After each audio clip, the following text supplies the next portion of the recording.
শ্রদ্ধাবান আজকের এই ক্ষুদ্র অনুষ্ঠানের সভাপতি তথা প্রধান শিক্ষক মহাশয়, সহকারী প্রধান শিক্ষক, অন্যান্য শিক্ষক শিক্ষিকা, শিক্ষাকর্মী সবাইকে যথাযোগ্য সম্মান শ্রদ্ধা জানাই। তার সঙ্গে আমার স্নেহের ছাত্রছাত্রীরা সবাইকে ভালোবাসা স্নেহ জানাই। আর আজকে তাকে নিয়ে আমাদের অনুষ্ঠান, এই ব্যক্তি পরম পূজ্য নমস্য ঈশ্বরচন্দ্র বিদ্যাসাগর, তার চরণে শতকোটি প্রণাম জানাই।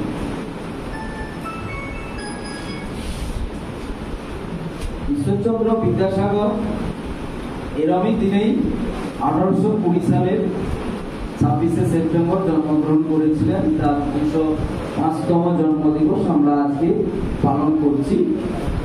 এটা একটা অনাড়ম্বর অনুষ্ঠান, যদিও আমাদের অনাড়ম্বর অনুষ্ঠান, কিন্তু তার মধ্য দিয়ে আমরা যে মানুষটিকে স্মরণ করতে চাইছি, তার যে বিশেষ কার্যাবলী, তিনি যে একজন সমাজ সংস্কারক, শিক্ষা বিস্তারক, সমাজের বিশেষভাবে মানুষকে শিক্ষার আঙিনায় এনেছিলেন এবং বিভিন্ন পরাধীন ভারতবর্ষে সে কুসংস্কারের বিরুদ্ধে লড়াই করে মানুষের মধ্যে শিক্ষা চেতনা জাগ্রত করেছিলেন। সেই দিক দিয়ে তিনি আমাদের কাছে সত্যি তার নামের যে ঈশ্বরচন্দ্র, অর্থাৎ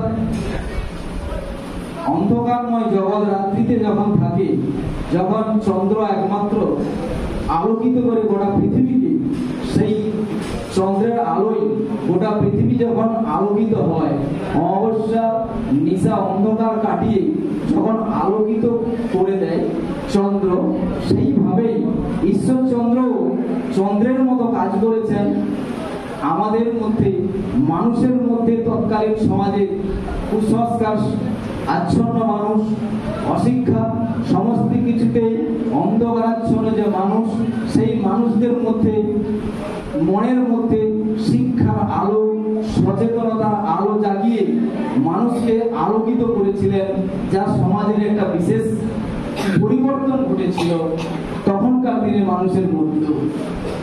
এছাড়াও তার আরেকটা নাম হচ্ছে বিদ্যাসাগর, অর্থাৎ সাগর অর্থে যত মহাপুরুষ রয়েছেন কারো ক্ষেত্রে কিন্তু এই চন্দ্র এবং সাগরটা নেই।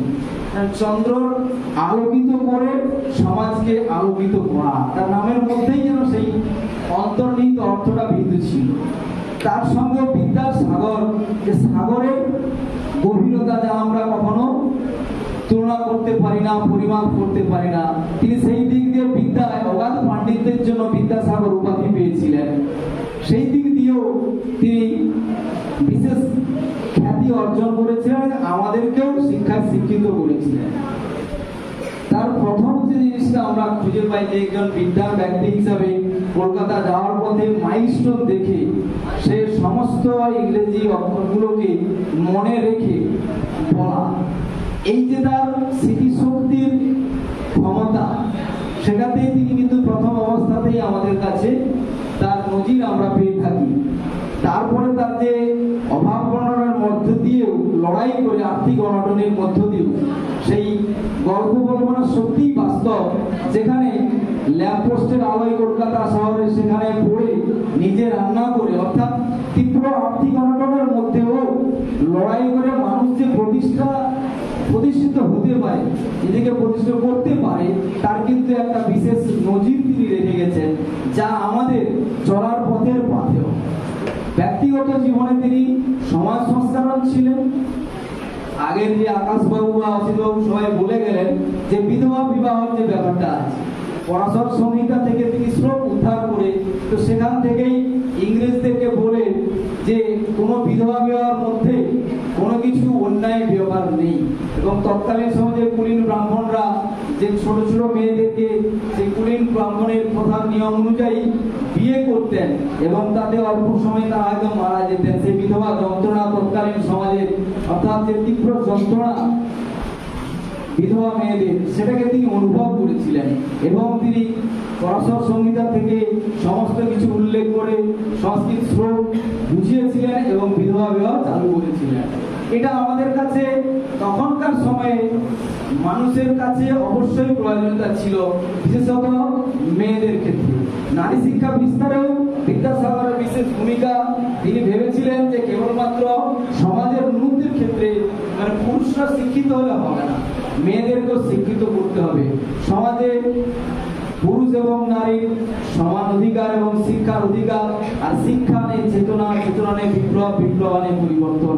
এই যে বীজটা তিনি নিহিত করেছিলেন মানুষদের মধ্যে এবং একটা প্রয়োজনীয়তা অনুভব করেছিলেন, তিনি তার জন্য অনেক বালিকা বিদ্যালয় স্থাপন করেছিলেন।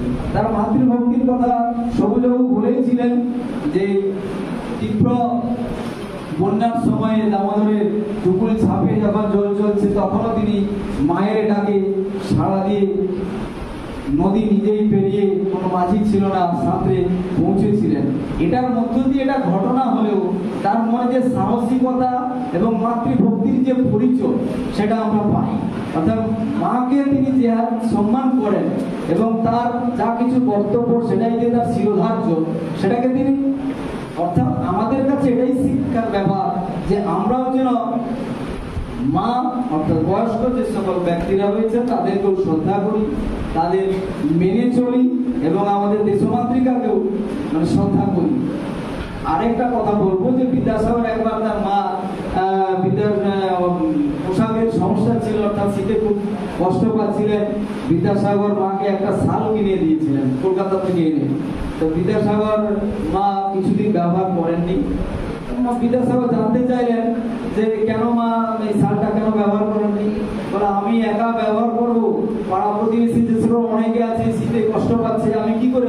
অর্থাৎ তিনি যে সবার মা, কেবলমাত্র বিদ্যাসাগরের মা নয়, অর্থাৎ মাতৃত্বের যে তুলনা নাই এখানে, যে তার মাও অন্যান্য সন্তান বিদ্যাসাগরকে যেমন ভালোবাসেন এবং দেশের মানুষ অন্যান্য যে কষ্ট পায়, এটা শুনে বিদ্যাসাগর কিন্তু অনেকগুলো শাল কিনে এনেছিলেন এবং সেই সময়ে গরিব দুঃখীদের মধ্যে বিতরণ করেছেন। অর্থাৎ একটা দিক সমাজ সংস্কারের যে কতগুলো দিক, অর্থাৎ তার সমাজে যারা দুঃখী মানুষ, অর্থনীতির দিক থেকে যারা পিছিয়ে অর্থাৎ দরিদ্র, তাদেরকে তিনি যথার্থভাবে সাহায্য করেছেন।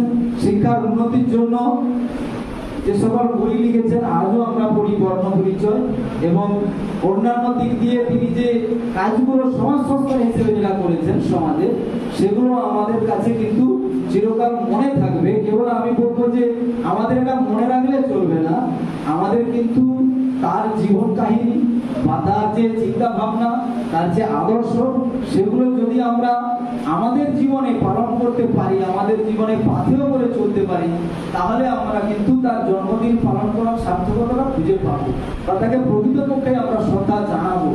না হলে আমরা এই কেবলই অনুষ্ঠান করলাম, তারপর বিদ্যাসাগরকে একদম ভুলেই গেলাম তিনি কে ছিলেন বা তার কি আদর্শ ছিল, আমাদের জীবনে তার প্রয়োজন কতটুকু, সেটুকু যদি আমরা আমাদের চলার পথে, আমাদের প্রত্যেক ব্যক্তিগত জীবনে বা সামাজিক জীবনে বা শিক্ষার জীবনে আমরা যদি কাজে লাগাতে পারি, তাহলেই আমাদের তাকে শ্রদ্ধা জানানো সম্ভব হবে, আমরা সেখানেই সার্থকতা খুঁজে পাবো।